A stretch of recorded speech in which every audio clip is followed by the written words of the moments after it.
Welcome to Digital Asset News. To get top stories in cryptocurrency and digital assets, and break them out of bite-sized pieces. Today we got some revealing articles. First up, JP Morgan is telling its private wealth clients that Bitcoin is a great diversifier. So we're going to take a look at what they've been saying to their special clients in private and what they've been saying in public.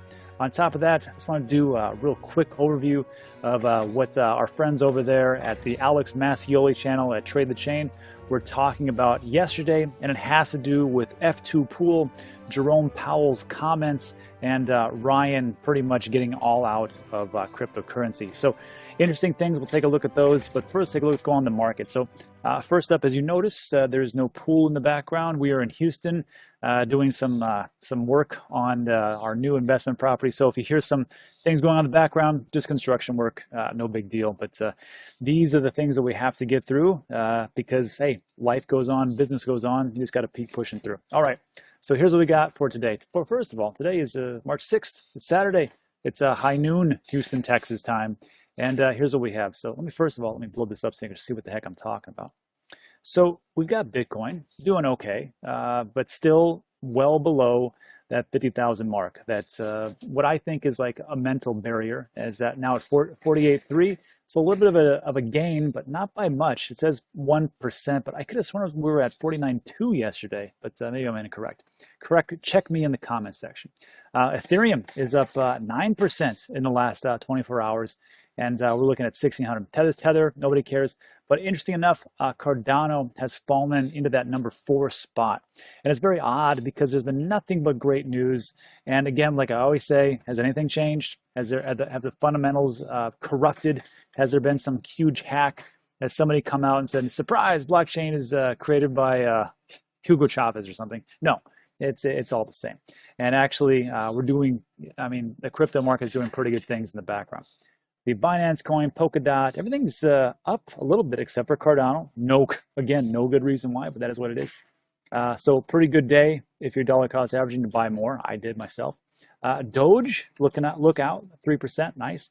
Aave up 3%, 2%. Anything down? That's in the last 24. Well, Monero and IOTA, but that's not so big. 3%, 1%. So yeah, same old stuff. Let's take a look at the sentiment range, see what's going to be within that 90%. Holy smokes, what is this? Digital note. I have no idea what this is. This is, of course, Trade the Chain, sentiment analysis, does a lot of scraping of the web, 1 of 4 integration into Twitter. So digital note might one to look at. There's no way. Plus 46%. All right. Loop ring, plus 6%. And just so you know, these 3 numbers here, this is what it will vary in between its states, but that middle number in the next hour, they're 90% accurate with that. So if you want to look at that, it's a link in the description. Let's just jump into today's top story, shall we? All right, so this guy right here. This is interesting. It's interesting because, JP Morgan for the longest time, remember Jamie Dimon, CEO of JP Morgan, told all of his traders and all the people they work with, he goes, if I catch you trading Bitcoin, I will fire you on the spot. And of course, you're like, well, maybe it's just a real hard ass and just that's how he is. But behind the scenes, a little bit different. So, and as time has gone on, when this happened, this was in 2018, 2019, somewhere around there. But behind the scenes, they were telling their clients a little bit something different. Maybe they were buying a little bit in the background. Now, they are a publicly traded company, so you have to watch out with these types of things. But I never believed that JP Morgan was like, nope, this is not going to happen. It's not going to work. If it makes money, it makes sense. And I think that is what they will always look into, and especially cryptocurrency digital assets. So what do we have here? So JP Morgan, of course, telling its clients, hey, you should buy some Bitcoin and crypto. Well, what do they got?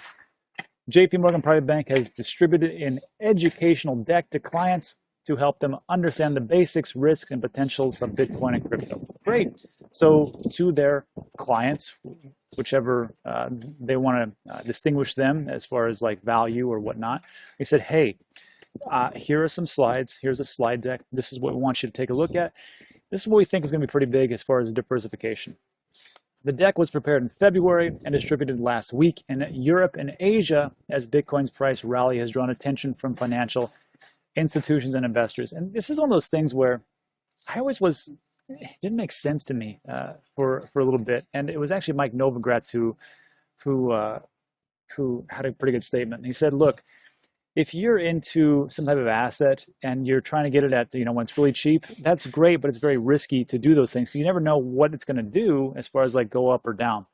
He goes, but when it starts to really start to, rise up, and he says Bitcoin specifically, he talked about it in March. He goes, it's going to go up. You just don't know when it's going to go up. He goes, so when people start to see it really take off after, weeks and months, and start to really start to roll up, he goes, it's not as risky as when it was down in the 5,000, 4,000 range when it dropped like, 70, 60, I think it was like 40 or 50%. And I was like, yeah, I guess that makes sense. I mean, you're not going to get the gains, but it's not as much risk because everybody's going to pile in. And if you look at the mentality of FOMO, there was a survey that was just done actually.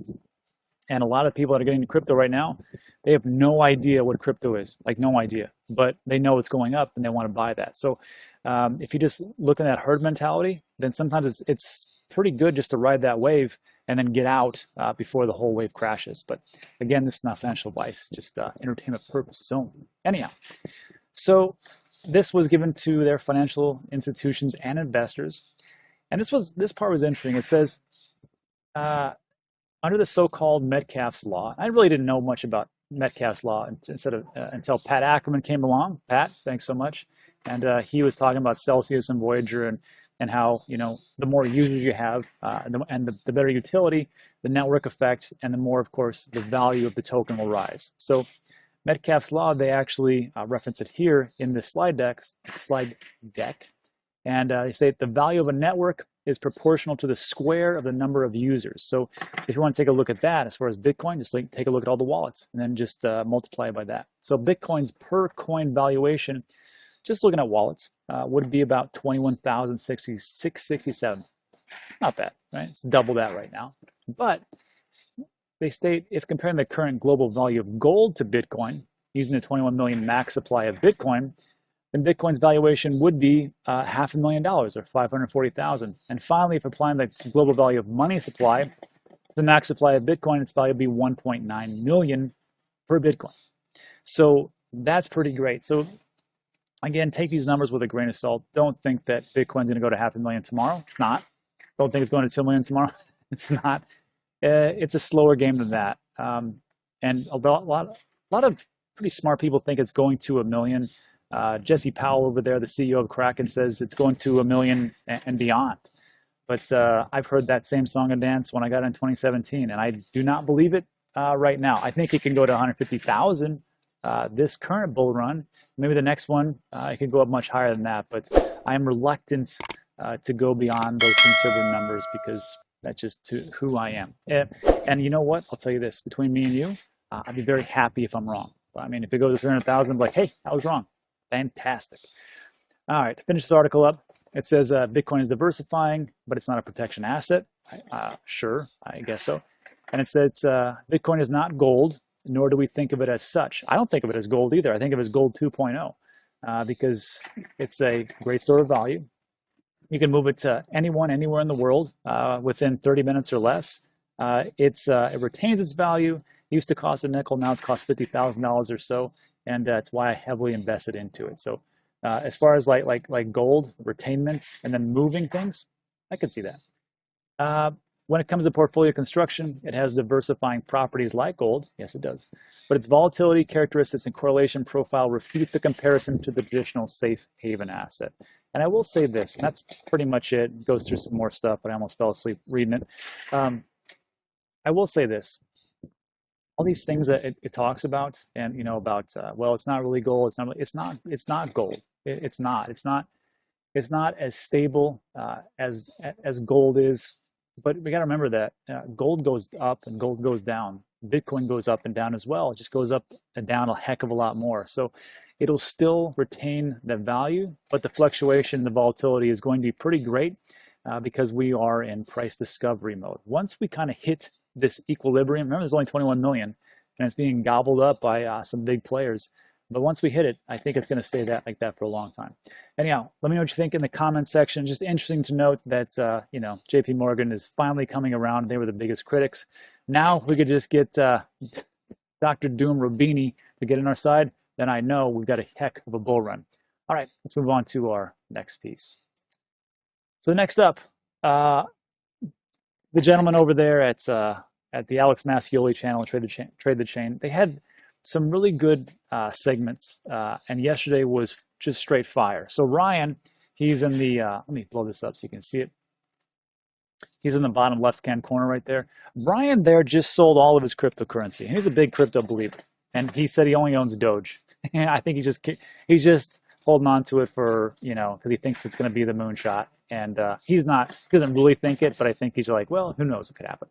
And he makes some pretty good points. But what they were talking about yesterday was pretty good. CJ up there in the top right, he was saying a couple of great things. First, he was talking about F2 pool, because everybody's been talking about F2 pool and how they're dumping Bitcoin. He goes, it's ridiculous. He goes, not that it's ridiculous that they're dumping. He goes, but you have to understand, he goes, what's in global circulation compared to what is going on with how much they are dumping, it is infinitesimal. It doesn't really matter so much. He goes, so when they dump some things, he goes, don't think it's like the end all be all, and that's the reason why things dump. And he made a couple of good points, but I think it's like this. First of all, I think CJ's a right, smart guy. But I think that smart money will look at what's going on and go, oh, you think that that F2 pool is causing the big dump, and you're going to blame it on them? Well, cool. What I'll do is I'll just go right behind them, and I'll dump my Bitcoin, and I'll just I'll sell it, and then I'll wait for all the retail investors to freak the heck out and watch it just go down, and then I'll buy back in, let it raise up, and then F2 pull dumps again, and I'll piggyback on them. And then he gives a great point about the stock market crash in 1929, where there's a gentleman, I forgot his name, he shorted during that time and made like millions and hundreds of millions of dollars, when millions of dollars was like millions of dollars back in the day. And he said, you know, it wasn't him that did that. He goes, it was the panic and it was the fear, and people, you know, bum rushing into the banks and believing that there was going to be a run on the banks, and there was.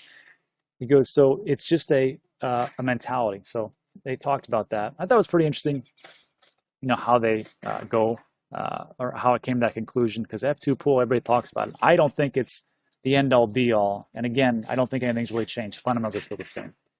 Talked about that. Jerome Powell's comments, the Fed chairman, where he comes out and he said something interesting. He goes, you know, because Jerome Powell came out and said, hey, we're not going to, you know, change anything. Essentially, we're not going to raise the rates, but people were expecting them to lower the rates.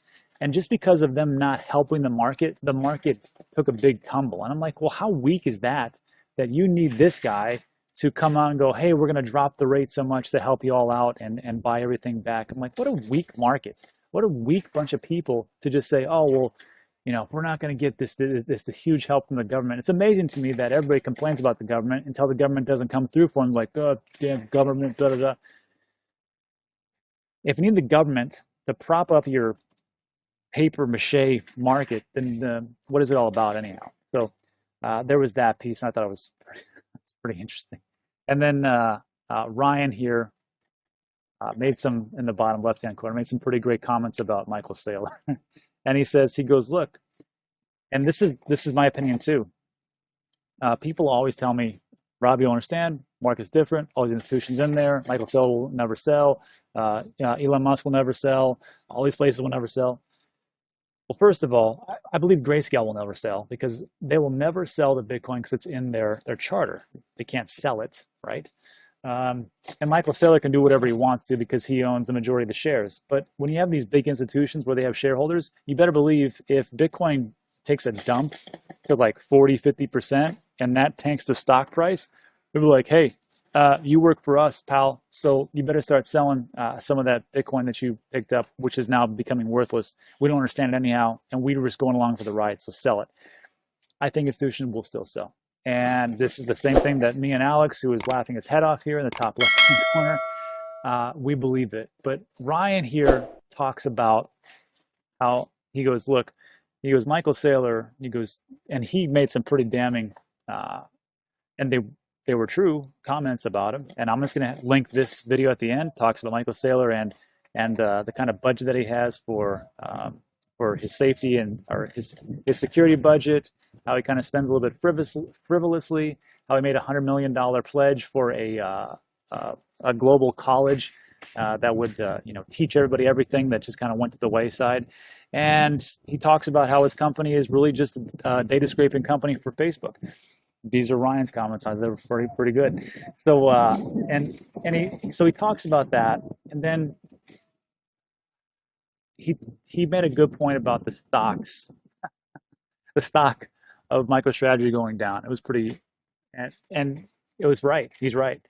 So if we take a look here at the MicroStrategy stock price, two things come about. Well, first of all, I mean, you had an all-time high here on February 9th of 1272, but look back here, and it was like 150, 140, once around, somewhere around here, where they started to, December 18th, no, I think it was back here in August, when they started to buy up, when they started to buy up Bitcoin.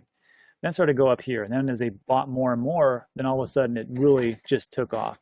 Did it have anything to do with the company making a new acquisition, or them, getting some kind of new huge contract or something? It really wasn't. I don't think so. I could be wrong. Check me in the comments, but it really all came down to Bitcoin. And that's when the price went to the roof. Now look what's happening. And then Ryan even talked about it. He goes, look, every time Michael Saylor would buy Bitcoin, the price would shoot up. He goes, but just a couple of days ago, he bought more Bitcoin, a good amount, didn't move the price whatsoever. He goes, so what do you think is going to happen later on? One thing to consider. And then if you really want to, I'm going to take a line from Diddy. When in doubt, zoom out. So let's take a look at the 1 year. And you can just see here, let's take a look at 5 years. I didn't look. So I guess in 5 years, it was doing pretty well at 187. Then it dropped down 2018, and it's been trading pretty sideways in the traditional market around 130, 125. And then of course, go from 125 up to 1200, and now to be currently at 620. But still, from 120 to 620, really, what are you 5x there, somewhere around there, about 5 to 6x, 5.5x. That's still pretty good, considering the company didn't do anything remarkably different, and that's what it is. But go ahead and check out that video. I'll link at the very end. It's and Ryan's got a pretty good thesis about why things are going to go down and crash, and that's why he sold all his crypto. Me personally, I'm hoping Ryan's right. I'm praying that he's right, because guess what? If it does crash, I don't think it's going to last that long. I think it'll be pretty steep, because people will panic and flip the F out, and they will sell like crazy. And if you sell, I will tip my hat to you. I will say thank you so much, and I will buy the crypto that you have sold and given to me at a very market reduced price. So thank you if you do that. That's it. All right. So, hey, thanks for sticking with me through the whole video. If you liked the video and you found some knowledge into it, give it a thumbs up. It really always helps. Also, if you like these types of videos, go ahead and subscribe. A lot of things we talk about are time sensitive. And that is it for today. So thanks for stopping by. I appreciate it. And I'll see you on the